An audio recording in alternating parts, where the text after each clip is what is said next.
Ladies and gentlemen, just before we move to the next plenary discussion, I wanted to introduce you to a pledge of commitment that has been constructed by ABCSD and Bappenas. We just take a seat, please. Is that Stephen? So as we move towards food transformation in Indonesia, the pledge of commitment that we would encourage you as individuals and your organisations to support is as follows. Humanity must transform the food system by 2030 to achieve sustainable development goals and to ensure it can support healthy people, a healthy planet and healthy business. To achieve this common purpose, the effective partnership is required among businesses, governments, non-government stakeholders to raise ambitions and to take actions to address the risks and the opportunities in nutrition and in health, climate resilience and mitigation, nature and biodiversity, livelihoods and human rights. Business can lead and accelerate the food system transformation in Indonesia through direct and enabling pathways. The first one is that we can transform agriculture while restoring the environment. Secondly, to enhance equitable distribution of value throughout the delivery chain. Thirdly, to shift diets to be healthy and more sustainable in terms of production. Fourth, to minimise food waste and loss, as we discussed this morning. Fifth, to build end-to-end transparency in the delivery chain. Number 6 is to accelerate policy and financial innovation, particularly at the smallholder level. And number 7, to launch new business models and value chain collaboration. If you are willing and able to support the pledge as an organisation or as an individual, you can do so by visiting the IBCSD desk and giving them your details. I thank you for that. Okay, we now move to the second plenary discussion, and I'd like to invite to the stage the moderator, who is Ismène Stalpers, who's the country director of SNV Indonesia. Ismène, if you could come up to the stage and your fellow panellists could join you, and we'll let Ismène introduce the panellists. And we've got around 40 minutes to get through this discussion, so Ismène. Okay. Is your microphone on? We just test 1, 2. Can you all hear me? We can hear you. Well done. No, I hear. Yes? All right, great. I'm very honored to be here today to chair the panel discussion on multi-stakeholder approaches to ending hunger and malnutrition. As already briefly introduced, my name is Ismène Stalpers. I work for SNV Indonesia. We are an organization working in main sectors in agriculture, water and energy across the globe in Asia, Africa and Latin America. And SNV is currently also implementing a multi-stakeholder initiative called Voices for Change. It's a program that is led in 6 countries, and it's specifically tackling SDG 2, malnutrition and stunting, as well as WASH SDG 6. And I'm very glad also to hear the commitments by Bappenas earlier today about the importance of addressing stunting, issues of malnutrition in an comprehensive manner. And we've also already learned today that it's very important to link also the issues of stunting to sanitation and other areas, because it's a very complex issue to tackle. With that, I would like to introduce my panelists, because we will be talking today about inclusive multi-stakeholder approach. And I would like to start by introducing Mr. From the Charoen Pokphand group. I would like to introduce our colleague. I cannot see him right now. Can you please join us on the panel? He's here. Okay. There he is.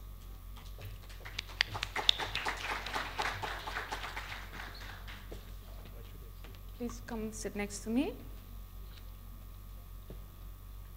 So, Pak Nop, I'm very happy that you're with us.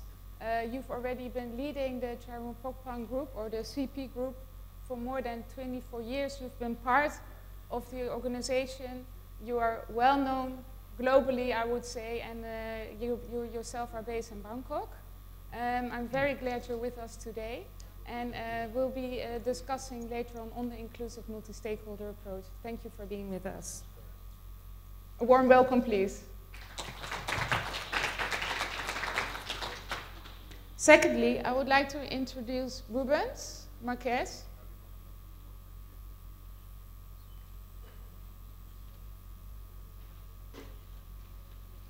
Thank you for being with us, Rubens.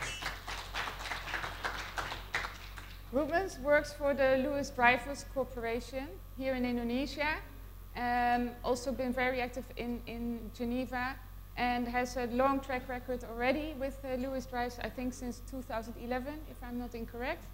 And we are also very happy that you are joining us for this important discussion. Welcome. Last but not least, can I introduce Zid to the floor?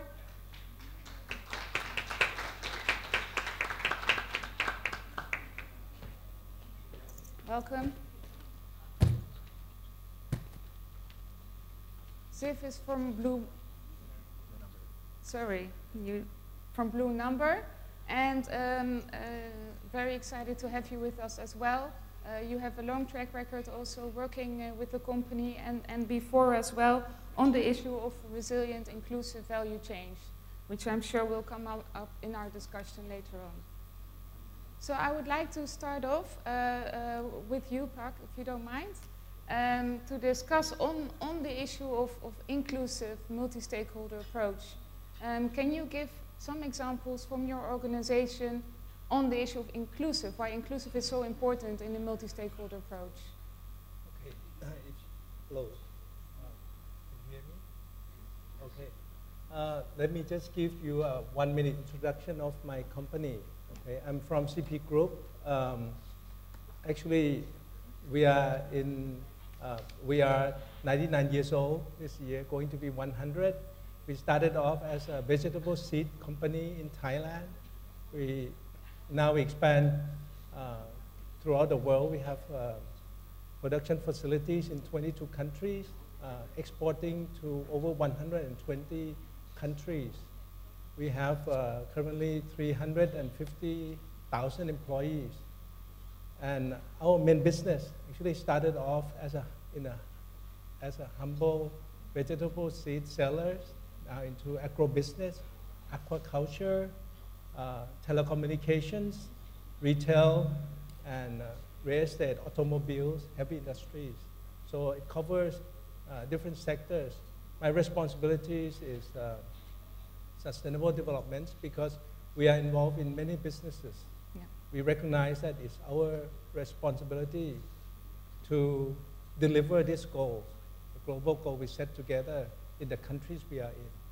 Of course, we expand to different countries based on the 3 benefits. The first one is whatever we make decision, it has to benefit the country we are in. The second one, the benefit will be to the people in that country. The third one, it will be the benefit to our own company. So based on that, when we set up CP Indonesia in the year 1969, actually it was our very first international investment. CP Indonesia is a real Indonesian company, working for Indonesia. Now I'm very proud of our affiliate to actually help lead providing protein source, to the world, to Indonesia, by 2 companies. The first one provides poultry, the second one is shrimps. And on our traditional business, we also provide seeds for agriculture. So those are the 3 main business. We actually started off like any entrepreneur, very small business, growing, fighting to survive and prosper. And then we learned that because of the expansion, and we are especially in the agricultural business, it involves many stakeholders. Unlike, the past centuries, we now have to look into working together with all stakeholders to derive to a better solutions. As the world is changing, as you can see, technology is changing. Let me just give you one example, which actually will have major impact, not only in agriculture industries, but also in other industries as well, the digital revolutions. In the past 8 years, we have tried this pilot project in China.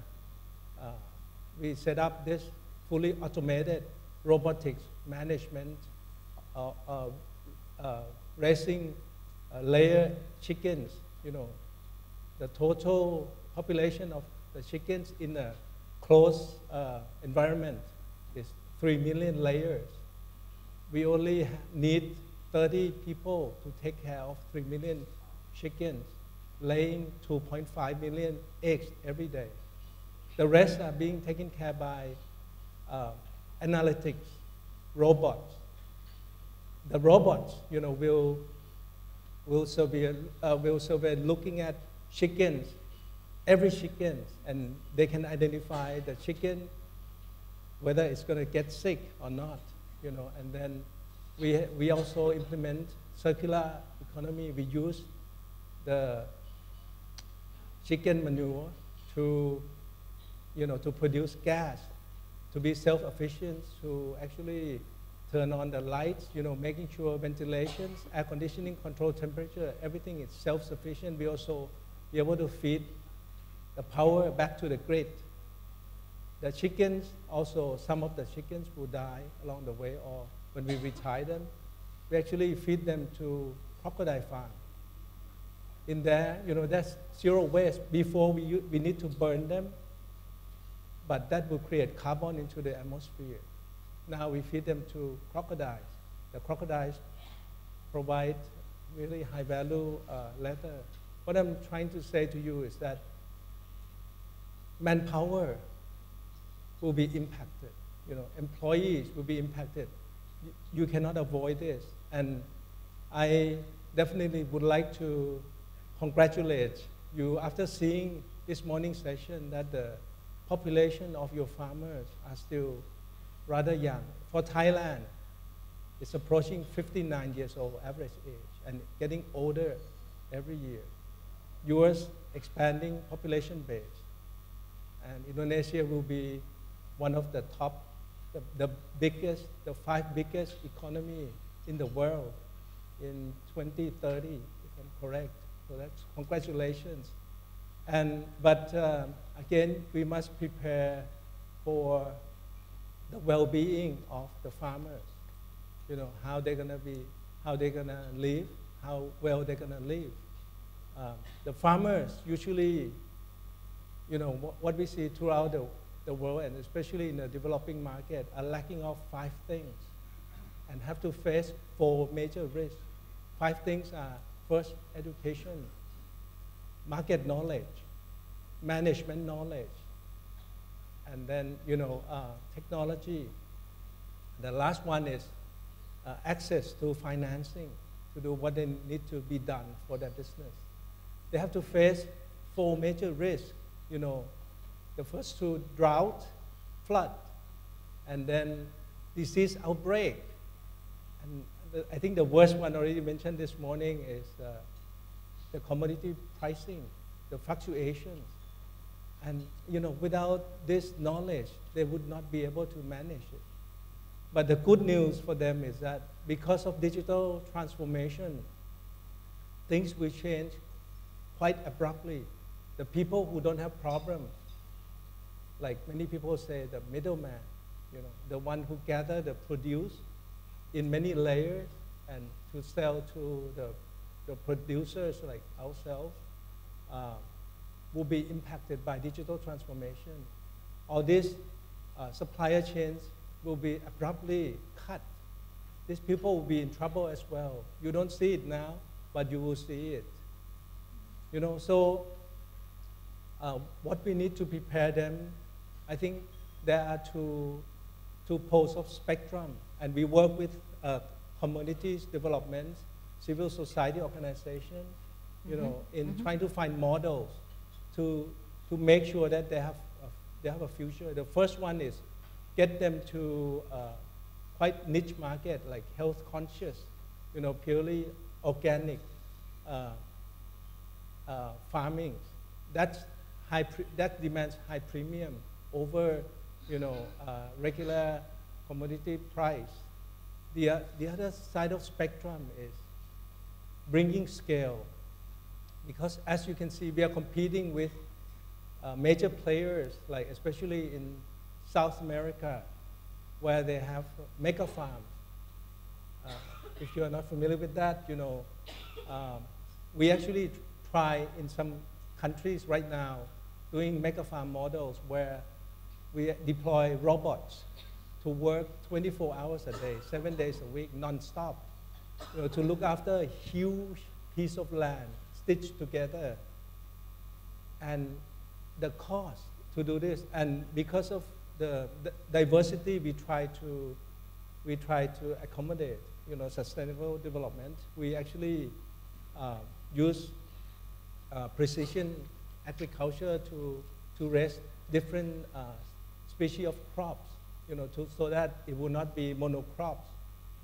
And the cost to produce such raw material is extremely low. Farmers wouldn't have a chance, because these animations do not have to rest. All they need to do is coming to regular maintenance. They will go out. They will use satellite to look at to work in the boundary. It's unmanned. So, you know, with all this, well, we need the government, the companies, and civil society, NGOs, to work together to make sure that we can ensure, you know, the well-being of our farmers who actually help producing food, and then, you know, we can end the hunger. Because just like I read WBCSD report that it was read earlier. Believe it or not, today we have enough food for 9 billion people already. It's just not where it's supposed to be. You see, it's where it's waste. It's where it gets people to overeating, you know, and creating problems for themselves. So just like I like the gentleman from the World Bank, I think dissemination is a big problem if you look at the global picture of how we can relocate our produce, because, and I can bet you the productivity will only increase by all these animations, all these digital technologies, but it just have to be redistributed properly. Okay, it's a very clear point you are making. Thank you for illustrating the example and the importance also of digital transformation and the importance of the manpower as well. I would like to pick on to the issue of inclusive multi-stakeholder approach. Some examples were given already. Rubens, can you also share from Louis Drive's company first, maybe introducing a bit on the company, and then linking to how do you ensure that there is really an inclusiveness on the multi-stakeholder approach when you are addressing malnutrition and hunger? Sure. Can everyone hear me? Okay, good. Well, thank you very much for having me. Just a brief introduction of Louis Dreyfus for those of you who don't know much about the company and what we do. We're a global merchant of agricultural goods. We have processing assets, logistic assets in over 100 countries.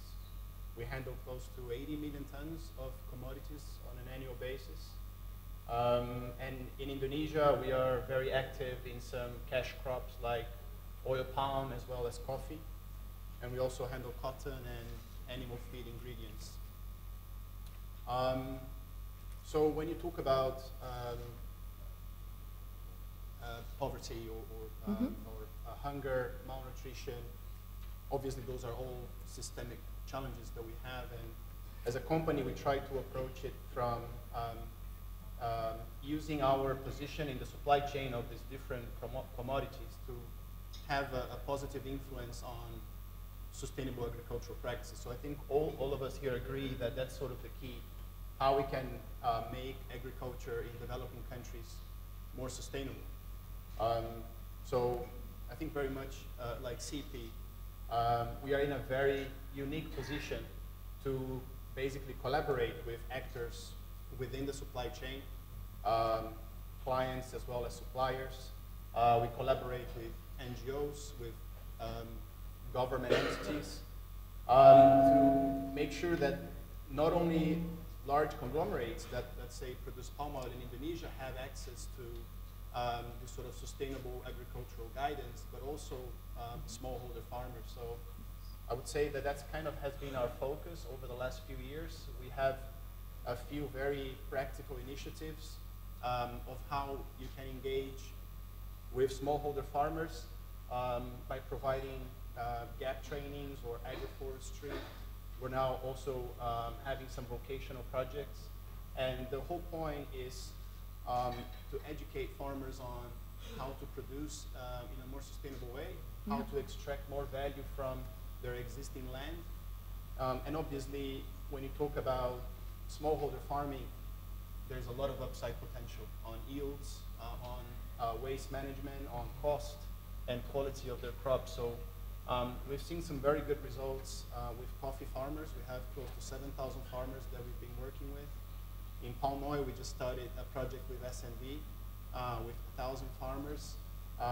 And we can see a lot of very pragmatic results on how, by adopting more sustainable practices, those farmers can improve their livelihood of their families, of the communities. And effectively, you're tackling SDG 1, which is no poverty, to then address SDG 2. And that has been kind of our approach. There's no one solution fits all. I mean, this is our approach as a sort of a supply chain actor. But I believe that you can see some very good contributions when you go into the small family farms in countries like Indonesia. Great, thank you very much. That's very clear response, I think, also. Can I ask Ziv also to answer the same question related to how you ensure it's really inclusive when you are talking about multi-stakeholder? Yep, so you clearly can hear me because I can hear myself very loud. So what Blue Number does, the idea for Blue Number came about in 2015 when the Sustainable Development Goals were created. And the idea behind Blue Number is that without a digital identity, it's quite difficult to measure the impact of SDG on the people that are impacted most, namely farmers, fishermen, and the weakest part of our supply chain. What we've done since then, and I will talk specifically about Indonesia, is focus on creating resilient supply chains. So what do we call resilient supply chains? It's a supply chain where we're meeting the top standards in terms of environmental, economic, and social aspects, so which covers the SDG. In Indonesia, our largest focus over the last almost 1 year, PT Numur Biru has been set up in November last year, towards the end of November, has been focused on specifically the palm oil, and specifically creating what we call sustainable development scorecards for farmers as a way to drive forward in a productive and factual manner, which was mentioned earlier, the discussion around palm oil and other commodities. Okay, so that is the basis. Our message for inclusive stakeholder management is actually one of digital. I think the honorable gentleman from CP has mentioned digital, the importance of digital. For us, when we started the work about 6-7 months ago, actually in a room upstairs, we had a large number of stakeholders around NGOs, private institutions, and government as well, which is very interesting. We're a very tiny startup, as I mentioned. We're only in Indonesia for 1 year, and we're able to convene a bunch of people that all have very different views and all focus on one thing, which is how do we use the power of digital to support sustainability for smallholders, specifically palm oil farmers. What we've learned through that process is that by creating a framework and infrastructure that allows every stakeholder to speak, but more importantly, lowering the costs of interactions across these parties, that's where impact comes about, and that's where the Honorable Lady from Kadin mentioned earlier today, we can achieve scale. And so what, so our belief, and since then we've working with people that we thought would be competitors like Cultiva, with NGOs like TFT or Earthworm, with Bapenas, Kemlu, Kemenko, Cinemas, amongst a few others that have been extremely, extremely supportive. The idea to get them that first day in the room upstairs, and we start talking about things, how do you manage data? How do you manage competitive information? How do you ensure that all of these things happen is actually a lot easier than we think if we go down to the lowest common denominator in this case, which is the farmer, and we understand that every single stakeholder has a way to engage with the farmer that is ultimately beneficial. Thank you very much, Steve. I think that's also a very clear answer, and I think there's already a thread in your different angles, even from a larger, I would say, multinational corporation towards a startup, that we see that the digitalization of the economy is crucial in ensuring that we can really reach smallholder farmers and benefit and really have a sustainability around that. I would really like to open the floor now to take a question from the audience. Please provide your name and the organization you work for, and share your question to us. And brief, please. Make it for 1 or 2 minutes, the question. Lady in the front. Hi, I'm Farah Siragar from Corteva, and my question is, a lot of the critical contributor to for farmers not being able to be profitable while they're trying to feed the growing population, especially smallholder farmers, is because there's too many stopgate along the chain. So I think all of you can address this very well. What are the kind of things that you have worked with or you can do in the future to actually just eliminate some of those layers, because they can sell directly to you, and that actually helps give more to the farmers, right? Thank you. Great question, thank you very much. Can I have one more question before we go to the panel? Don't be shy, tidak malu. Ibu, silakan.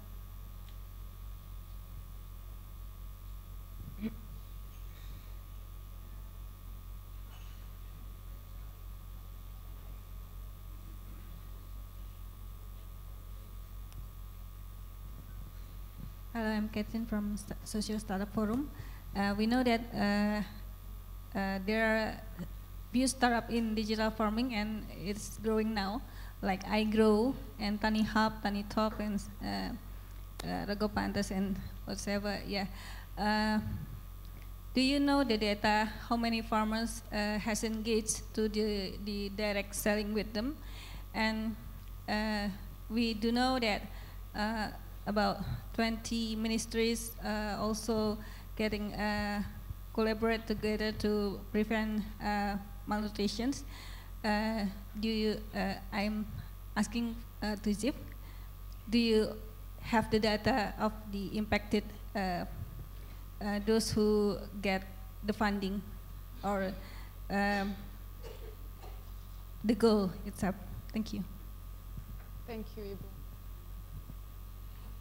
If I can ask first the first question, that was related to how can we really eliminate all the gateways to finally reaching the smallholder farmer. May I take that question? Please go ahead. It's a great question. Thank you very much. And well, how do you do that? Let me just walk through in our view, the development of the agricultural business.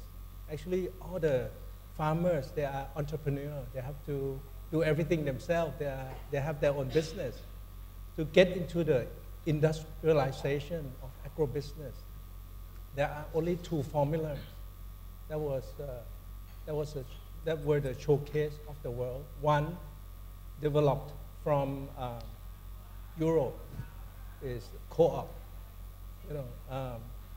To build a co-op, strengthen the communities, but co-op in my country, in Thailand, does not work because we don't have good, honest leaders of the co-op. This person has demonstrated very well in Europe, especially in, I think, Germany. That's why it started. The leaders must sacrifice themselves to uplift then, that's how you get industrialized, you get scale. Mm-hmm. The second way is from the US, contract farming. I think we are doing that, and it's proven in Asia. It works in many places, including Thailand, Indonesia as well, building partnerships, and so especially nowadays,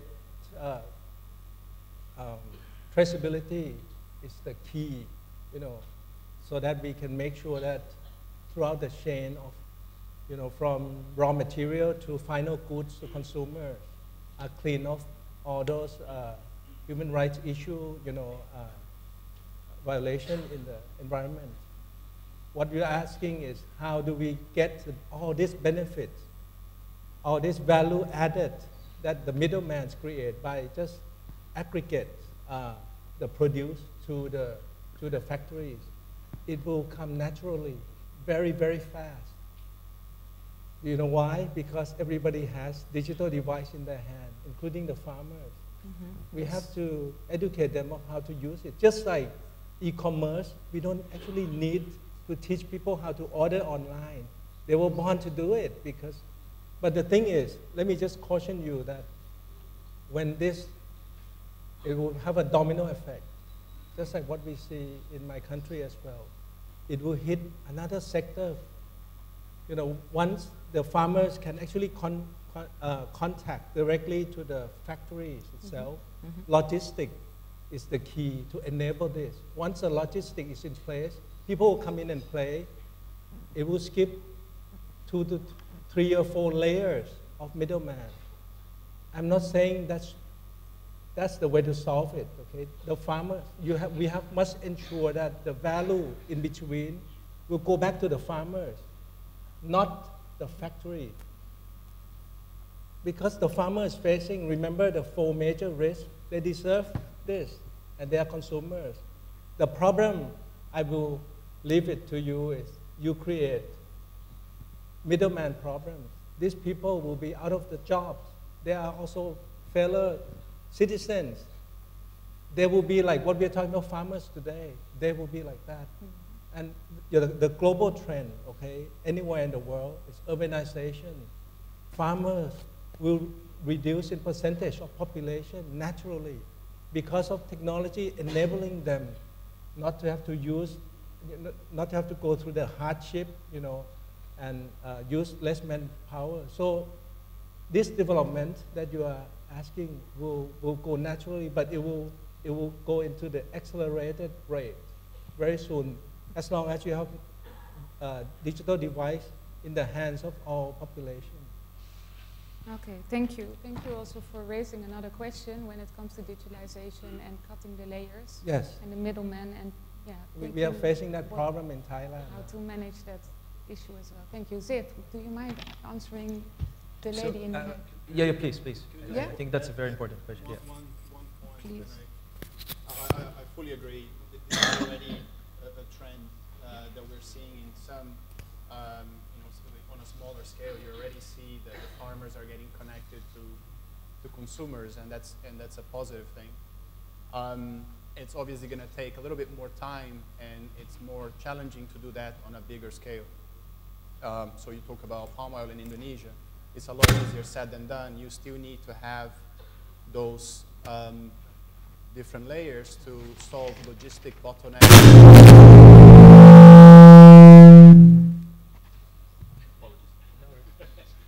It was very important. You have logistic challenges. You have financing challenges, and it's very important to have those intermediaries today to help solving those things. for me, one thing that is very important as supply chain actors, we need to keep those intermediaries honest. So you need to make sure that the farmers are getting a fair treatment, and we do that in coffee, for instance. Whenever we are paying a premium for quality, you need to ensure that that premium is getting passed on to the farmers. Otherwise, the farmers have no incentive to produce better quality crops. So even with those intermediaries, which is kind of a necessary evil today, you need to make sure that they are not taking advantage of the farmers when it comes to sustainable practices and quality crops. So that's the only thing I wanted to add to your point. Thank you. Thank you for that. Ziv, Yes, so I will unfortunately, or not unfortunately, add one more point to this, but those two questions are actually tied, right? Which is, actually, let's start with the second question, and then I'll go back to the first question. The tiny hubs of the world and the Crowdy and all of these players are actually doing exactly what the two honorable gentlemen have just mentioned, which is they're connecting farmers not only to the consumer side, but also on the financing side. And they're developing interesting business models around it. For example, providing inputs instead of cash and things like that, right? Unfortunately, well, no, not unfortunately. I mean, they've reached so far about, I believe, collectively 50,000 or so farmers, which is not such a high number. However, when I started my digital agriculture journey with a company called 8 Villages, which is one of more of these startups that is still existing today, no one knew what mobile agriculture was. I mean, this was 2014. There were no smartphones and whatever it is, right? Today, with Crowdy and Tiny Hub, part of the journey towards eliminating the middleman is actually happening exactly as it's saying. The other part of the journey is happening, as Ruben mentioned, also from companies like Louis Drivers and others. The one other thing I will add, right, which is might be a bit controversial. When we look at middlemen, it's very easy to blame the traditional suspects, right? Those peoples that are logistics and whatever it is. What I've learned, at least from my experience, having done mobile agriculture and microfinance agriculture and whatnot, sometimes the people that are the bottlenecks are not the usual suspects. In our palm oil project, one of the things that we've seen was we've actually worked with a Japanese player to transfer cash directly from the buyer in Japan all the way to the palm oil farmers in Indonesia. The people that blocked us, unfortunately, were some of the local NGOs. Now, why was that the case? Under certification schemes, there actually is a premium from farmers for sustainable incentives, right? Unfortunately, to maintain the system, what 80% of that amount, and we have all the evidence for this, was taken up by the chain, and 20% of that amount was given out to the farmers as sambaku, which is essentially coffee and rice, to obfuscate the fact that those farmers were not getting what they were supposed to be getting, right? In our project and the discussion that we're having with our stakeholders, in fact, the question I asked Ruben the first second that we met was, we would like to work together, but can we make sure that we are very transparent about how much money would go to the farmer versus gets lost in the system? So I think the answer is digital. The last thing that I would say that needs a mention is, this is, by the way, where things like financial services, technological financial services are coming in, e-wallets are coming in, so you know, the linkages of the world and whatnot. One of the funny excuses when we hear that, we say, why aren't we transferring money directly to farmers, is because some of the NGOs claim that unfortunately the farmers will use the money for coffee instead of inputs, right? So one, that's not necessarily true, but more importantly, you can speak with the link Aja and say, hey, can we transfer the money not to the farmer but to the wife of the farmer? And the link Aja say, yes, we can, right? So, you know, if I leave you with a thought, is that actually there are no new solutions that need to be found to solve some of the problems we're talking about today, right? You know, not only us, but everybody here has already encountered these solutions. What we now need to do is actually get together in an inclusive stakeholder environment and actually solve it in a way that is fair and equitable and sustainable going forward. That's a wonderful closing statement. Thank you so much. Sorry, I didn't mean to take thing, but I mean, you know. No, I think it's wonderful closing statement that you're making, that we really need to make sure that it's an inclusive partnership. We have to make sure we're talking about inclusive business, where we are putting the smallholder farmers up front, especially when we are talking about tackling malnutrition and the issue of ending hunger, SDGs 1 and 2. What you also clearly resonate in your speeches is that you say, make sure that there is a digital transformation, but think also carefully what it means, not only for the farmer, but also for the company and all those in between. I think you've all raised the issue of that we need to work together with government, private sector. There is a role for civil society. I've not heard a lot about research and media, but I also think they have a key role to play when it comes to awareness raising on the issue of inclusive multi-stakeholder approach. Thank you very much, everyone. And I look forward to discussing more over lunch, and you can reach any of our gentlemen on the panelists. Thank you. Thank you very much.